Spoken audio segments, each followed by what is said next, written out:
So I'm finally back on the utility kitchen fitting, and this week I'm going to show you how I got everything level, fixed to the walls, and just generally overcame some obstacles. The other thing I wanted to quickly catch up with was, by the time I put my corner unit back after doing the plumbing, those isolation valves were just a little bit out of reach. So I've now fitted some push fit emergency isolation taps, but to be honest, I'm not going to show you how to do that because it was more or less in that video anyway. But I like the fact that I've got them at easy reach, and I've done what everybody suggested and put more clips on the pipes all round. Anyway, keep on watching. If you've got any tips as well, then feel free to comment below because I've never done this before.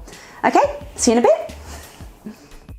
So after my plumbing video, I had some new obstructions I needed to cut around. So because I knew where my units were going to be roughly, I made sure I cut holes for the pipes. And there's about a 2 to 3 inch gap at the very back that allows for any protrusions. But I didn't want to cut too much off overall because it's still got to be mounted to the wall. So that allowed me to push it straight back flat to the wall. The other thing that was extremely convenient for us was in the instructions for these Wix units, I needed to leave a 125mm gap from the corner of the wall to the start of the corner of the unit. Now if you're fitting this in a tight spot, this could catch you out, but we've actually got water pipes here anyway and shuffled along the unit to match up with it. And I'll show you how I fitted this corner post in a bit. So now the tedious bit, but it's all a learning experience, and that is to get this unit bang on level. And one thing I learned was to start on your corner unit first. That way you can get it level and go in each direction. You've got to adjust all 4 legs, which you just twist left or right to raise it or lower it. The other thing I had to make sure was my spirit level was level in 6 different ways. So you've got side to side at the front and the back. You've got sideways from the front to the back, and also diagonally.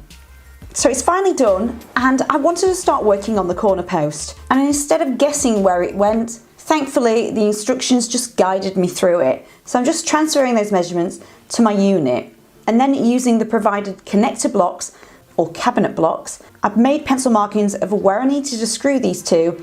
But bear in mind, they have screw holes to go the other way to fix to the next unit. Now I probably didn't need to use these because I'm sure these are self-tapping screws, but I used a smaller drill bit than the screw to pre-drill holes so I could screw these blocks much easier. The other thing that's worth noting is I didn't realise the corner post wasn't symmetrical. One side was slightly narrower than the other. Then I needed some more connector blocks on the opposite side, and I found it so much easier to hold the corner post on top of a flat surface. So I'm now fixing the corner post to the drawer units, and I made sure the top levels were absolutely flush. So it got too dark for filming at this stage, so I rolled it onto another day. And I just kept triple checking my units that they were level as I went along. So now it's time to fix the corner unit to the wall. And it was very straightforward on this chipboard here because this was an old doorway, no one's going to see this. And they came with L brackets, and I'd hold it against the wall and inside of the unit and make a pencil marking of where I needed to pre-drill a hole. And then pull it away so I could screw it to the wall. But what if you're not fixing it to a wooden wall? The chances are you're not going to be. We've got plasterboard here, and I've had terrible luck with plasterboard fixings. But my dad said just drill straight through to the brickwork behind it with a longer drill bit. And then I'd tap in a roll plug, making sure it wasn't loose, and then fix the bracket with a long screw as usual. And make sure you're not doing this in line with any electric sockets either. The other recommendation a lot of you suggested is to seal any of the areas that I'd cut for the pipes. So I'm wearing a glove and using some waterproof glue and just going over the cut wood, and just pop the unit back in place and left it to dry in its own time. So now I'm on my second double unit, and this time I realised, oh crap, I can't get it level because the skirting board's in the way. Now if you wanted to, you could cut out a chunk of your kitchen unit, but I didn't want to do that because I knew this was staying in place. So I decided to get my multi-cutter out, and I just started cutting a notch out so I could have the unit flat against the wall and lower it where I wanted it to. But here's something that I learned. If you're going to glue a skirting board to a wall, make sure you use PVA glue solution first because it just popped off.